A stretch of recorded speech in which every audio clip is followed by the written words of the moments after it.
Hello guys, welcome back to our channel. இன்றைக்கி நம்ம love next door episode 3 தான் பார்க்க போகிறோம்.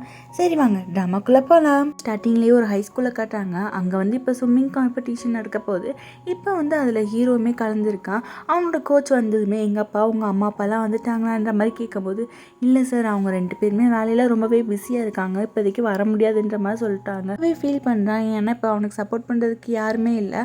ஸோ அவன் ஃபீல் பண்ணுறதை பார்த்துட்டு, சரிப்பா நீ கவலைப்படாத, நீ எப்படியாவது இதில் ஜெயிச்சிட்டேன்னா நேஷ்னல் டீமில் சேர்றதுக்கான உனக்கு வாய்ப்பு கிடைக்கும், நீ எப்படியாச்சும் பெரிய ஆள் ஆயிடலாம் அப்படின்னு நம்ம சொல்லிட்டு அவனுக்கு ரொம்பவே மோட்டிவேஷன் கொடுக்குறாரு. இப்போ மைக்கில் அனௌன்ஸ் பண்ணுறாங்க, இந்த மாதிரி போட்டியாளர்கள் எல்லாமே ஸ்பாட்டுக்கு வந்துடுங்கன்ற மாதிரி சொன்னோன்னே ஹீரோவுமே போகிறான். பட் அங்கே போனோடனே செம்ம ஷாக்காக ஆகிட்டான். ஏன்னா அங்கே ஹீரோனி, ஹீரோ நீ எப்படியாவது ஜெயிச்சே ஆகணும், எப்படினாலும் ஜெயிச்சிரு, நீ மட்டும் தோத்த அவனை வீட்டுக்கே வரக்கூடாதுன்னு சொல்லிட்டு அங்கே பயங்கரமாக ஹீரோவுக்கு சப்போர்ட் பண்ணிட்டு இருக்கா. இதை பார்த்து ஹீரோக்கு கொஞ்சம் சந்தோஷமாகவும் இருக்குது. இந்த பைத்தியக்காரி வேறு இப்படி கத்திய மானத்தை வாங்குறாளேன்ற மாதிரி சொல்லிட்டு போட்டியுமே ஸ்டார்ட் ஆகுது. ஹீரோவும் வேகமாக ஸ்விம் பண்ணுறான். ஹீரோயினி பக்கத்துலேருந்து கத்திக்கிட்டே இருக்கா. அப்படியே ஹீரோ தூக்கத்துலேருந்து எழுந்திரிச்சுக்கிறான். பார்த்தா இதெல்லாமே கனவு. பட் ரியாலிட்டிலையுமே ஹீரோயினி கத்திட்டு தான் இருந்திருக்கா. டக்குன்னு இவன் ஜன்னல் ஓப்பன் பண்ணிட்டு, அடியே பைத்தியக்காரி இப்போ உட்காந்து கத்திட்டு இருக்க, மணி என்ன ஆகுதுன்னு தெரியுமான்ற மாதிரி கேட்கும்போது, அவ்வளோ ஆர்வமாக இருந்தால் நீயே வாட்சப் பாரு, எதுக்கு என்கிட்ட டைம் கேட்குற அப்படின்ற மாதிரி சொன்னேன். நைட்டு 3 மணி ஆச்சு, இப்போ உட்காந்து கத்திட்டு இருக்கேன்னு சொன்னால் கிண்டலாடி பண்ணுற, என்னடி பண்ணுறேன்னு சொல்லிட்டு எட்டி பார்க்குறான். பார்த்தா படம் பார்த்துட்ருக்கா. என்னை நிம்மதியாகவே தூங்க விட மாட்டேன், ஏன் அப்படி என் உயிரை வாங்குறன்ற மாதிரி சொன்னேன். ஐயோ குழந்தை தூக்கத்துலேருந்து எழுந்திரிச்சிட்டா, நான் வேணா தாலாட்டு பாடவா அப்படின்ற மாதிரி சொன்னேன். இங்கே பாரு, இன்னொரு தடவை எனக்கு குழந்தை இந்த மாதிரிலாம் பேசாது, எனக்கு பிடிக்கவே இல்லை, இதெல்லாம் ஒரு படமா, இதெல்லாம் நல்லாவே இருக்காது, சொதப்பல் படம் அப்படின்னு சொல்லிட்டு வாட்டுக்குள்ளே போய் தூங்குறேன். டேய் நான் வாட்டுக்கு ஆர்வமாக படம் பார்த்தேன், அந்த படம் நல்லா இல்லைன்னு சொல்லிட்டு என் மூடவே ஸ்பாயில் பண்ணிட்டேன், நான் இன்னைக்கு உனக்கு தூங்கவே விட மாட்டேன்னு சொல்லிட்டு வெளியே இருந்து கத்திக்கிட்டே இருக்கிறா. ஹீரோ விட்ட கனவா அப்படியே கண்டினியூ பண்ணுறான். அவன் வேகமாக ஸ்விம் பண்ணி ஃபர்ஸ்ட் ஆளாக வந்துடுறான். ஹீரோனி செம்ம சந்தோஷத்தில், டே ஹீரோனி சாதிச்சிட்ட, நீ அடுத்த லெவலுக்கு போயிட்ட அப்படின்னு சொல்லி அவனை ரொம்பவே சந்தோஷப்படுத்துகிற விதமாக பேசிகிட்டே இருக்கா. அதை பார்த்து ஹீரோவுமே ரொம்பவே சந்தோஷமாகறான். இப்போ அப்படியே நெக்ஸ்ட் டே மார்னிங் காட்டுறாங்க. இந்த கனவுலாம் முடிஞ்சிருச்சு. நம்ம ஹீரோ காலைல ஜாக்கிங்லாம் போயிட்டு வீட்டுக்கு வரான். வீட்டுக்கு வந்ததுமே ஹீரோனியோட வீட்டை பார்க்குறான். இவனை நைட் ஃபுல்லாக கத்திட்டு காலைல சவுண்டே இல்லாமல் கிடக்குறா, சரியான பைத்தியக்காரி அப்படின்னு சொல்லிட்டு வீட்டுக்குள்ளே போகிறான். வீட்டுக்குள்ளே போனால் அம்மா இருக்காங்க. அம்மா என்னப்பா நைட்டு லேட்டாக வந்தியா, வேலை ரொம்ப இருந்துச்சான்ற மாதிரி கேட்கும்போது, ஆமாம் வேலை ரொம்ப இருந்துச்சு, நான் போய் குளிச்சுட்டு வரேன்னு சொல்லிட்டு போய் ரெடி ஆகிட்டு வரேன். இப்போ ஃபேமிலியாக உட்காந்து எல்லாருமே பிரேக்ஃபாஸ்ட் சாப்பிட்றாங்க. யாருமே எதுவுமே பேசிக்கல. ஸோ அம்மா சும்மா ரேண்டமாக ஹீரோ கிட்ட கேள்வி கேட்குறாங்க. பட் அவன் அந்தளவுக்கு இன்ட்ரெஸ்டிங்காக ஆன்சர் பண்ணவே இல்லை, சும்மா ஆன்லைன்லேயே ஆன்சர் பண்ணுறான். இப்போ அப்பா ஒரு சில அட்வைஸ் கொடுக்குறாரு. அப்பா கேட்ட கேள்விக்கெலாம் கொஞ்சம் டீட்டெயிலாக பதில் சொல்கிறான். இதை பார்த்தோன்னே அம்மாவுக்கு ரொம்பவே கஷ்டமாக போகுது. என்னடா நம்ம பிள்ளை நான் கேட்ட கேள்விக்கெலாம் ஆன்லைனில் ஆன்சர் பண்ணுறான், பட் அவங்க அப்பா கிட்ட மட்டும் நல்லா கம்ஃபர்டபுளாக பேசுகிறானேன்ட்டு கொஞ்சம் ஃபீல் ஆகுறாங்க. இப்போ அப்பா சாப்பிட்டு முடிச்சு அங்கேருந்து கிளம்புறாரு. அப்பா வேலைக்கு போனதுக்கப்புறம் ஹீரோ அம்மா கிட்ட ஒரு கேள்வி கேட்குறான். அம்மா உங்களுக்கு இன்னும் அசைன்மெண்ட் வரலையா, எப்போ போவீங்க அப்படின்ற மாதிரி கேட்கும்போது, ஏன் உனக்கும் உங்கள் அப்பா மாதிரி என்னை துரத்தி விடணும்னு ஆசையாக இருக்கா அப்படின்ற மாதிரி சொன்னேன். இல்லைம்மா நீங்கள் ரொம்ப நாளைக்கு கொரியாவில் இருக்க மாட்டீங்களே, வேலைன்னு சொல்லிட்டு ஊருக்கு போயிடுவீங்களே அப்படின்ற மாதிரி சொல்லிடுறான். இப்போ சொல்லிவிட்டு அவனும் வேலைக்கு கிளம்பிடுறான். ஆனால் அம்மா ரொம்பவே ஃபீல் பண்ணுறாங்க. என்னடா நம்ம பிள்ளை நம்மளை பார்த்து இப்படி ஒரு வார்த்தையை சொல்லிட்டானேன்ட்டு. இப்போ வேலைக்கு வந்த ஹீரோ உள்ள வரவுமே ஒரு கலர் பேப்பர்ஸ் எல்லாமே டம்முன்னு இவன் மேலே விழுகுது. செலிப்ரேட் பண்ணுறது அந்த ரோல் கூட திருகணும்னா டம்முன்னு விடுச்சு வருமே. அப்படி பண்ணதுக்கப்புறம் ஹீரோ அடியே என்னடியே பண்ணுற என் ஆஃபீஸில் அப்படின்னு நம்ம சொன்னேன். இல்லை ஹீரோ, நீ தான் புதுசாக ஆஃபீஸ் ஓப்பன் பண்ணிட்டா, பார்த்தா அதுக்கு நம்மளுக்கு ஒரு குட் நியூஸ் வேறு இருக்குது, அது கங்க்ராட்ஸ் பண்ணுற விதமாக தான் நான் அப்படி பண்ணேன், இப்படிலாம் சொல்லாமல் கொள்ளாமல் பண்ணாதம்மா, எனக்கு பக்குன்னு இருக்குது, யாராவது ஹார்ட் அட்டாக்ல இறந்தே போயிடுவாங்க அப்படின்னு சொல்லிட்டு அப்போ அங்கே யூன் வராரு. அவர் டே ஹீரோ, இன்றைக்கி நம்மளுக்கு ஒரு புது ப்ராஜெக்ட் கிடச்சிருக்கு, அது மட்டும் செஞ்சுட்டோம் நம்ம செம்மையாக வாழ்ந்துருவோம்டா அப்படின்ற மாதிரி சொல்லிட்டு அவனுக்கு அந்த ப்ராஜெக்ட் பற்றின டீட்டெயிலாம் சொல்கிறாரு. சொல்லிட்டு லேடி சொன்னது அப்படியே நடந்துருச்சு அப்படின்னு சொன்னோன்னே ஹீரோ யார்கிட்ட போய் என்ன கேட்டிங்கன்ற மாதிரி கேட்கும்போது, நான் இந்த மாதிரி ஜோஷியம் பார்த்தேன், அவங்க தான் இப்படி சொன்னாங்க அப்படின்ற மாதிரி சொன்னோன்னே, ஓ அப்போ அவங்க வாயிலே வடை சுட்டிருப்பாங்க அப்படின்னு சொன்னோன்னே, டே அப்படி சொல்லியிருந்தால் எப்படி உண்மையாக இருக்கும், இப்போ பார்த்தியா நம்மளுக்கு குட் நியூஸ் கிடச்சிருச்சு அப்படின்னு சொன்னோன்னே ஹீரோ ஹீரோயினி கொடுத்த அந்த கிஃப்டான ட்ரீயை பார்க்குறான். அதை பார்த்தா லைட்டாக வாடி போயிருக்கு. இதை பார்த்து ஐயோ இது என்ன வாடி போச்சு அப்படின்ற மாதிரி ஃபீல் பண்ணுறா. உனக்கு செம்மையாக காண்டாயிடுது. அவர் வந்துட்டு கேட்குறாரு, எவ்வளோ பெரிய விஷயம் சொல்லியிருக்கே, நீ அதை கொஞ்சம் கூட நோட் பண்ணாமல் இந்த செடி வாடி போயிடுச்சுன்னு ஃபீல் பண்ணிட்டு இருக்க அப்படின்னு கேட்கும்போது ஹீரோ சொல்கிறான், இந்த செடி மட்டும் வாடிச்சுன்னா நம்ம கம்பெனி நாசமாக போயிடும்னு சொல்லிட்டு ஒருத்தி ஓப்பனிங் செரமனி அன்னைக்கு கிஃப்டாக கொடுத்தா அப்படின்னு சொன்னேன்.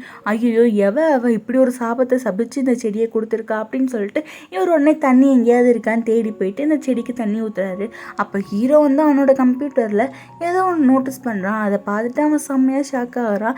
அப்போ வந்துட்டு ஹீரோ சொல்கிறான், எப்படியாவது இந்த ப்ராஜெக்டை நான் பண்ணியே ஆகணும், என்ன ஆனாலும் நான் பண்ணுவேன் அப்படின்னு நம்ம சொல்லும்போது இவன் எங்கே நம்மளோட ப்ராஜெக்டை பற்றி தான் பேசுகிறான்னு நினச்சி இவனும் ஆமாண்டா அதை நம்ம கண்டிப்பாக பண்ணியே ஆகணுன்ற மாதிரி அவர் ரொம்ப ஹாப்பியாக சொல்கிறாரு.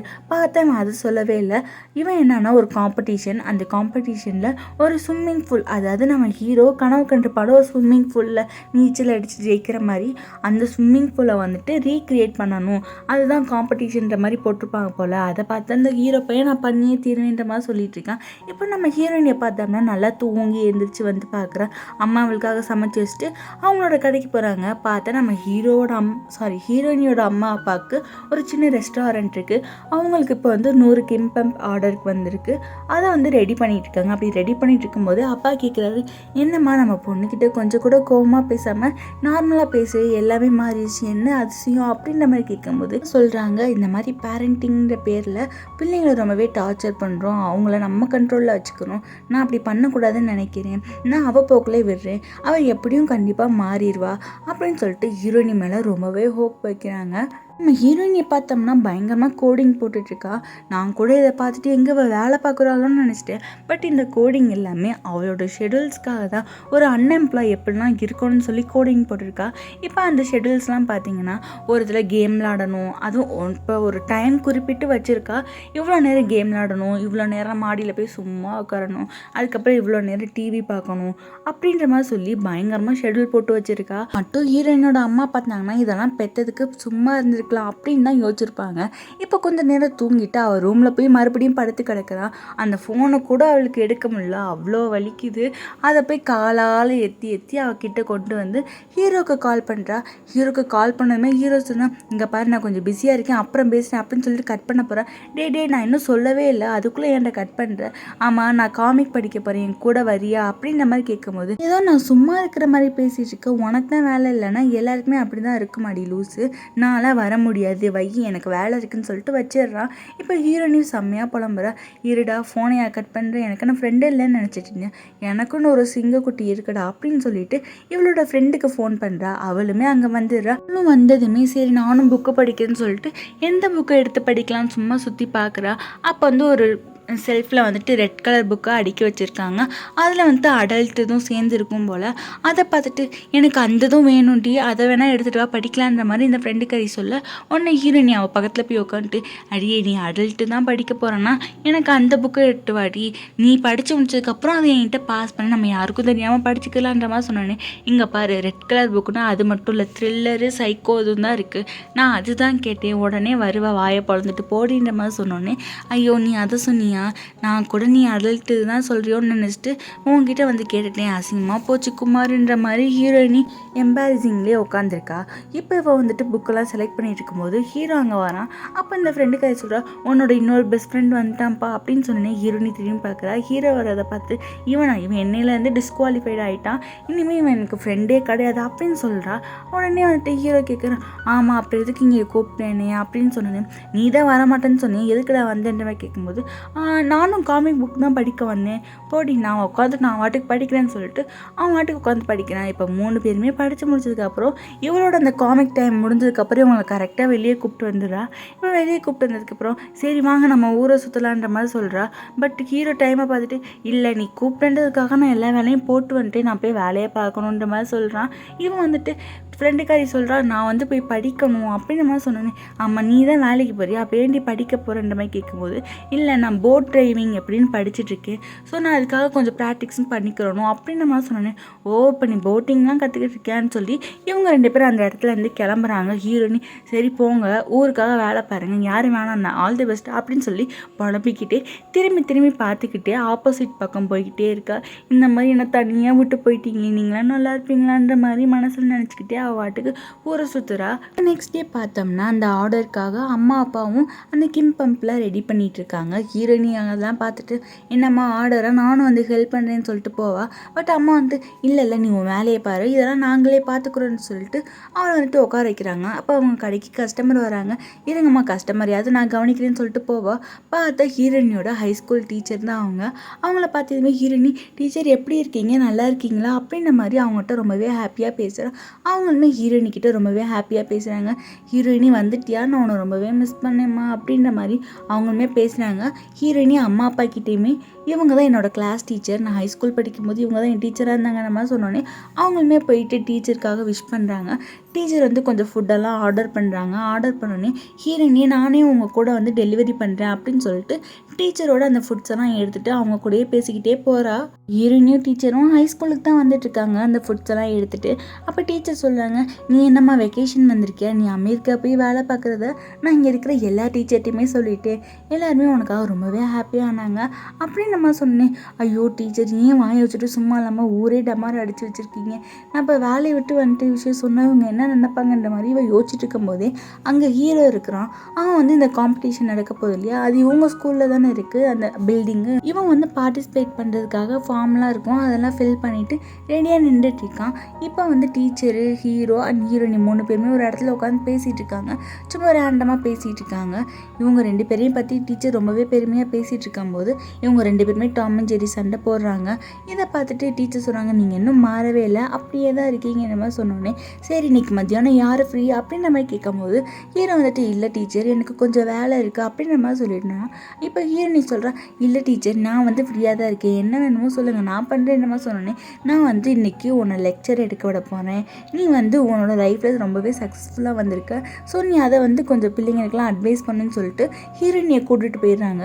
ஹீரோயினி ஐயோ வாயை கொடுத்து மாட்டிக்கிட்டோம் மேடா சாமின்னு சொல்லிட்டு இவளும் முடிஞ்ச அளவுக்கு அவளோட எக்ஸ்பீரியன்ஸை பற்றிலாம் பேசுகிறா. எல்லா பசங்களுமே ஹீரோயினிக்கு ரொம்பவே என்கரேஜ் பண்ணுறாங்க. ஹீரோயினி அமெரிக்காவில் ஒரு ப்ராஜெக்ட் மேனேஜராக வேலை பார்த்துட்டு இருந்திருப்பா. அதுதான் உங்கள் ட்ரீம் ஜாப்பா அப்படின்னு சொல்லிட்டு ஒரு பையன் கேட்பான். பட் ஹீரோயினி இல்லை அது என்னோட ட்ரீம் ஜாப்லாம் கிடையாது அப்படின்னு சொன்னதுக்கப்புறம் சரி அப்போ உங்களோட ட்ரீம் என்னன்ற மாதிரி கேட்கும்போது ஹீரோயினி எதுவுமே ஆன்சர் பண்ணல. ஒரு மாதிரி சேடாயிடுறா, அப்படியே வெளியவும் வந்துடுறா. இந்த பக்கம் நம்ம ஹீரோ அதே மாதிரி தான் அவனோட ட்ரீம் வந்து இந்த ஸ்விம்மிங்கில் தான் இருக்க போல். பட் அந்த ட்ரீம் அவனால் கண்டினியூ பண்ண முடியல. அதை நினச்சி அவன் ரொம்பவே ஃபீல் பண்ணிகிட்டு இருக்கான்.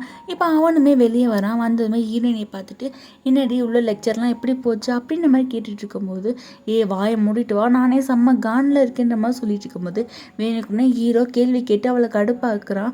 அப்போ வந்துட்டு அவள் சொல்கிறா, இங்கே பாரு நீ மட்டும் இப்போ வாயை மூடலை உன்னை இந்த ஸ்கூலுக்கு பின்னாடியே புதைச்சிருவேண்டா அப்படின்னு சொன்னேன். நீ புதைச்சிருவேன்னு சொன்னோன்னு எனக்கு ஒரு விஷயம் ஞாபகம் வருது, வா நம்ம புதைச்ச விஷயத்தை போய் தேடுவோம் அப்படின்னு சொல்லிட்டு இவங்க 2 பேரும் போயிட்டு அந்த ஸ்கூலுக்கு பின்னாடி ஒரு மரங்கள்லாம் இருக்குது, அந்த இடத்துல கல்லை வச்சு தோண்டிகிட்டே இருக்காங்க. இப்படி அதில் என்ன இருக்குன்னா நம்ம ஹீரோயினி 10 வருஷத்துக்கு முன்னாடி அதாவது ஹைஸ்கூல் படிக்கும் போது இவன் வந்துட்டு எதையாவது புதைச்சி வைக்கணும், அதை 10 வருஷம் கழிச்சு தான் நம்ம எடுக்கணும்னு சொல்லிட்டு ஒரு லெட்டர் மாதிரி எழுதி அதை வந்து புதைச்சி வச்சுருப்பா. ஹீரோ அதை ஞாபகம் வச்சுக்கிட்டு வா நம்ம அந்த லெட்டர்லாம் எடுத்து பார்ப்போம் அப்படின்ற மாதிரி சொன்னோன்னே வேணாண்டா நான் ஏதாவது கிரிஞ்சாக எழுதி வச்சுருப்பேன் அப்படின்னு சொன்னோன்னே இல்லை நான் அதை படித்து ஆவேன்ற மாதிரி சொன்னோன்னே நீயே தேடிக்கொண்டாலாம் தேட மாட்டான் அப்படின்னு சொல்லிட்டு வாங்கந்து போகிறா. இவன் போனதுமே சரி நம்ம மட்டும் என்ன பண்ண போகிறோன்னு சொல்லிட்டு இவனுமே அவள் பின்னாடியே ஓடுறான். அவங்க இன்னும் கொஞ்சம் நேரம் பார்த்துருந்தா கூட அந்த பாக்ஸ் கிடச்சிருக்கும், ஏன்னா அந்த பாக்ஸ் லைட்டாக ஷோ ஆகுது. இப்போ ஹீரோயினி வீட்டுக்கு வந்ததுமே அம்மாவை பார்க்குறா. அம்மா வந்துட்டு ஸ்வீட் பாக்ஸ் எல்லாத்தையுமே மடிச்சிட்டு இருக்காங்க. என்னம்மா பண்ணுறீங்க, இதெல்லாம் என்னதுன்ற மாதிரி கேட்கும்போது இது வந்து நான் பார்ட் டைம் ஜாப்பாக பண்ணுறேன்னு சொல்கிறாங்க. பார்த்தா அவங்க கையில் வந்துட்டு லைட்டாக பெயின் இருக்கும் போல், அதுக்கான பேட்ச் போட்டிருக்காங்க. அதை பார்த்து அம்மா ஏன் இதெல்லாம் போட்டிருக்கீங்கன்ற மாதிரி கேட்கும்போது லைட்டாக அப்பப்போ அங்கே வலிக்குமா அதனால் பெயின் கில்லர் மாதிரி போட்டிருக்கேன் அப்படின்னு சொன்னோன்னே அம்மா ஏன் இவ்வளோ ஸ்ட்ரெஸ் பண்ணி வேலை பார்க்குறீங்க, அப்படிலாம் பார்க்க வேணாம்னு சொல்லும்போது இது என்னோடய பார்ட் டைம் ஜாப், நான் வந்து இதில் தான் கொஞ்சமாவது காசு சேர்க்க முடியும் அப்படின்னு சொல்லிட்டு இருக்காங்க. இப்போ தம்பிக்கு எனக்கு கீழே வரும்போது கொஞ்சமாவது அம்மாவுக்கு ஹெல்ப் பண்ணுறா, சும்மா தானே இருக்கா அப்படின்னு சொன்னோன்னே நீ மட்டும் அப்படி என்னத்தை வெட்டி முறிக்கிற, நீயும் சும்மா தானே இருக்க, ஹெல்ப் பண்ணுன்னு சொல்லிட்டு இவன் அர்ஜென்ட்டாக வெளியே போகிறான். வந்து நம்ம ஹீரோயினியை பார்த்தோம்னா அவள் ரொம்பவே ஃபீல் பண்ணிட்டு உட்காந்துட்டு இருக்கா. அவன் எதுக்கு ஃபீலாக இருக்கானே தெரில, ஒரு மாதிரி சோகமாக மாடியில் உட்காந்துட்டு இருக்கா. இப்போ வந்து நம்ம ஹீரோவை பார்த்தோம்னா வந்து அந்த காம்படிஷனுக்காக டிசைனிங்லாம் போட்டு ட்ரையல் பார்த்துட்டு இருக்கான். அப்போ அங்கே சிஓன்னு வந்துட்டு என்னடா பண்ணுற, இப்போ போய் டிசைனிங்லாம் போட்டு பார்த்துட்ருக்கா, நம்மளோட பெரிய ப்ராஜெக்ட் அகாடமிக்கில் வந்து கான்சென்ட்ரேட் பண்ணிடா, அது என்னன்னா நம்மளுக்கு முக்கியம் அப்படின்ற மாதிரி சொன்னோன்னே இவன் வந்துட்டு ஏன் சார் அப்படிலாம் சொல்கிறீங்கன்ற மாதிரி சொன்னேன். நான் வந்துட்டு உன்னை ப்ரெஷர்லாம் பண்ணலை, உனக்கு சஜெக்ஷன் தான் கொடுக்குறேன், நீ ஏன் எது வேணுமோ முடிவு பண்ணிக்கோ அப்படின்ற மாதிரி சொல்லிட்டு போயிடுறாரு. இப்போ ஹீரோக்கு வந்துட்டு ரொம்பவே குழப்பமாக இருக்குது, என்னடா பண்ணுறதுன்ற மாதிரி. இப்போ வந்துட்டு நம்ம அந்த ரெட் பையனை பார்த்தோம்னா இன்டர்வியூ எடுத்திருப்பான் இல்லையா ஹீரோவை, அதை வந்து ஒரு ஆர்டிக்கலாக ரெடி பண்ணி நாளைக்கு நியூஸ் பேப்பரில் ரிலீஸ் பண்ண போகிறாங்க. பத்தாததுக்கு ஹீரோவோட அந்த ஸ்விம்மிங் இதை பற்றியுமே ஆர்டிகல்ஸ் எல்லாம் ரெடி பண்ணி வச்சுருக்கான். அதை வந்துட்டு இவங்களோட மேனேஜர்லாம் பார்த்துட்டு, சூப்பராக வேலை பார்க்குற, நீ இந்த மாதிரி நல்லபடியாக வேலை பாரு, உனக்கு ப்ரமோஷன் ஆட்டோமேட்டிக்காக வரும்பா அப்படின்ற மாதிரி இவனுக்கு கொஞ்சம் மோட்டிவேஷன் மாதிரி தராங்க. இந்த காரியை பார்த்தோம்னா ஒரு கிண்டர் கார்டன் ஸ்கூலுக்கு தான் வந்திருக்கா. ஒரு சின்ன பையனுக்கு முடியலை, அவனால் ப்ரீத் கூட பண்ண முடியல. ஸோ அவனை ஹாஸ்பிட்டலுக்கு எடுத்துகிட்டு போகணுன்னு சொல்லிட்டு ஆம்புலன்ஸில் கொண்டு போகிறாங்க. பார்த்தா செம்ம டிராஃபிக், என்னடா பண்ணுறது, இந்த பையனுக்கு வர முடியலன்னு சொல்லிட்டு இவன் வந்து ஒரு சின்ன வந்து ஸ்பீக்கர் மாதிரி இருக்கும் இல்லையா, அதில் வந்து அனௌன்ஸ் பண்ணுறா, இந்த மாதிரி பிள்ளைக்கு முடியலை, தயவு செஞ்சு வழியே விடுங்கன்ற மாதிரி கத்துறா. பட் அந்த டிராஃபிக் வந்து கிளியர் ஆகிற மாதிரியே தெரியல. பின்னாடி வேற இருந்து சொல்கிறாங்க பையனுக்கு ரொம்ப முடியலை, ரொம்ப சீரியஸாக போயிட்டு இருக்கிற மாதிரி சொன்னோன்னே இவன் வந்துட்டு என்னடா பண்ணுறதுன்னு இவன் பயங்கரமாக யோசிச்சுட்டு இருக்கா.